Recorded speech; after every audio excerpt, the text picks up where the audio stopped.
साफ्रोमबो बर' फिसायानो आफादजों थानाय थायै बयबो हास्थायो जे दुलाराय बर' फरायसा आफादा अराय सम गोख्रों जानानै थानांगौ आरो हारिनि नांगौ बिथिंफोरखौ लानानै हाबा मावनांगौ आरो दुलाराय बर' फरायसा आफादा बेखौ अराय सम मावबोगासिनो दङ। जोंनि हारियाव हारिनि थाखाय बावसोमनाय जि मोनसे गोसो बेखौ दुलाराय बर' फरायसा आफादानो जोनोम होदों। भलेन्टारिलि सार्भिस होनाय जोंनि गोनांथार बैसोआव जोंनि लाइमोनफ्रा जोंनि सेंग्राफ्रा लेखा गोरों जोंनि माखासे जोहोलावफ्रा अफिसाव थानानै सानथ्रोब हरथ्रोब हारिनि थाखाय बावसोमनाया बे बेसेबा गिदिर मोनसे सेक्रिफाइस आरो बे सेक्रिफाइस खालामनो हानाय एबा गावखौनो बावसोमनो हानाय बे स्पिरिटनि थाखायनो दिनै बर' माहारिनि गासैबो नांगौ समाव दुलाराय बर' फरायसा आफादा गोख्रोङै रल लाबोनो हादों। आङो अबंलावरिनि खाथियाव आरज गाबो अराय सम बेखौ लालांबाय थानो हाथों। दिनैनि समाव उनथिं सिगांथिंजायजों नायहरोबा बर' माहारिया ब्रिटिशनि समाव बै समावनो सोरां मोनदोंमोन एबा जोङो सांग्रांथिया फैजेनदोंमोन।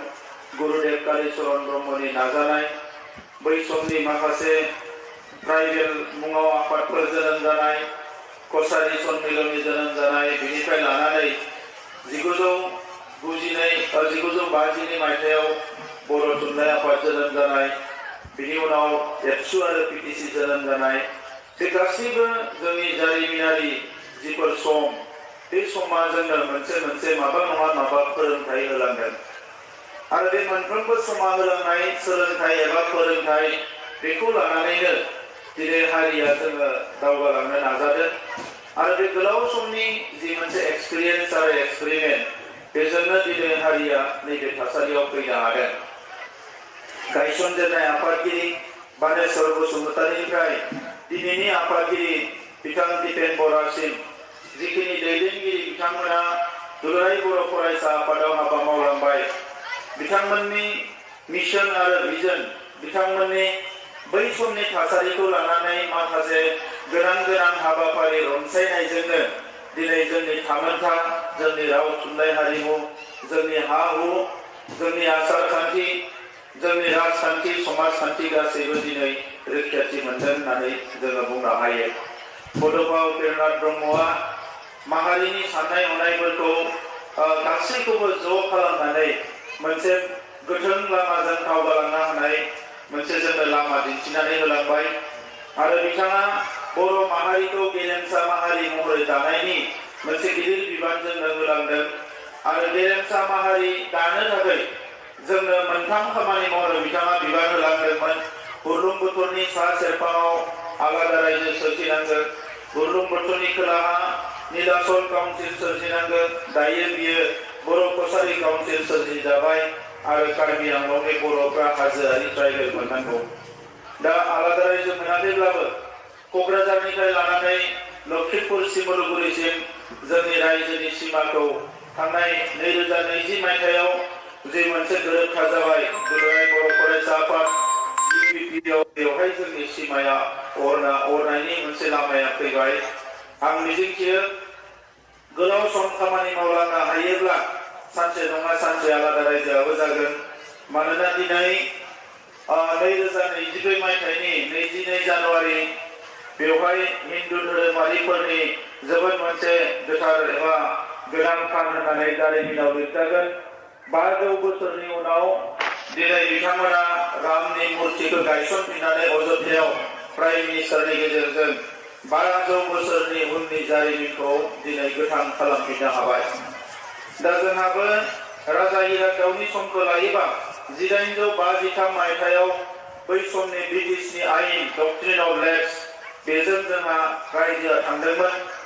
नाथाय बिनि बैसोआबो थांनाय समा 170 बोसोर जाबाय। 500 बोसोरनि उनाव जुदि बिथांमोना गावसिनि जारिमिनखौ रिपिट खालामनो हादोंब्ला जोंनोबो मोनसे सम नांगोन, जोंबो हागोन। जोङो मुलुगाव नुदों सोरबा 300-600 बोसोर सोमावसारनानै जांख्रिखांनानै हाबा मावनानै गावनि जारिमिनखौ बिथांमोना सोरजिफिननो हादों।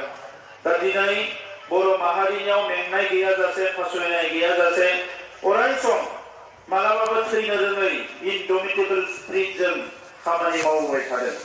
दा दुलाराय बर' फरायसा आफादानो दिनै बिदिन्थि जुदि दिनै बे हिन्दु मानसिफ्रा माखासे आफाद दानानै खामानि मावनानै 500 बोसोरनि उनाव जुदि बिथांमोना रामनि मुर्तिखौ गायसनफिननानै गावसोरनि थाखाय थांखांगोमानाय जारिमिनखौ दिनै बुरखांफिननो हादोंब्ला जोंबो खौसेयै खामानि मावलांबाय थायोबा फिसा फिसौ सार्थखौ गारनानै मोनजानाय मोनजायै माबा माबि फिसा फिसौ सार्थफोरखौ गारनानै गोख्रों लामाजों आगान सुरोबा जोंबो सानसे साक्सेस जागोन।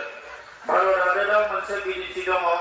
साकमाफोरा बांलादेशनिफ्राय होखारजानानै बिथांमोनखौ अरुणाचलाव सेल्टार होनानै दोनदों। बारा बुरजा नङा 20,000 खाम साकमाफोर। बिथांमोना एमएलएबो गैया, बिथांमोना एमपिबो गैया, बिथांमोना मन्त्रिबो गैया, रावबो गैया आरो बिथांमोना भटबो होनो मोना। रिफुजिसो बिथांमोना।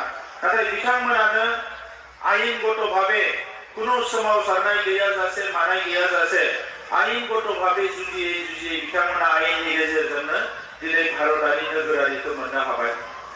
दा बेबायदिब्ला जाय मावो बिनो मोनो। 30 बोसोरनि गेबाव जोङो खेबथाम सुक्ति खालामनो हाबाय। सोरनिबा सुक्तिया 50 बोसोर जाबाबो इमप्लिमेन्ट जाजोबाखै, नाथाय जोङो 30 बोसोराव खेबथाम गोरोबथा खालामनो हाबाय आरो मोनफ्रोमबो गोरोबथायाव जों माबा नङा माबा मोनदों। दा नंखायनो जोंनि लामा थाबायनाया मोनसे गोथों लामाजों थांगासिनो दङ।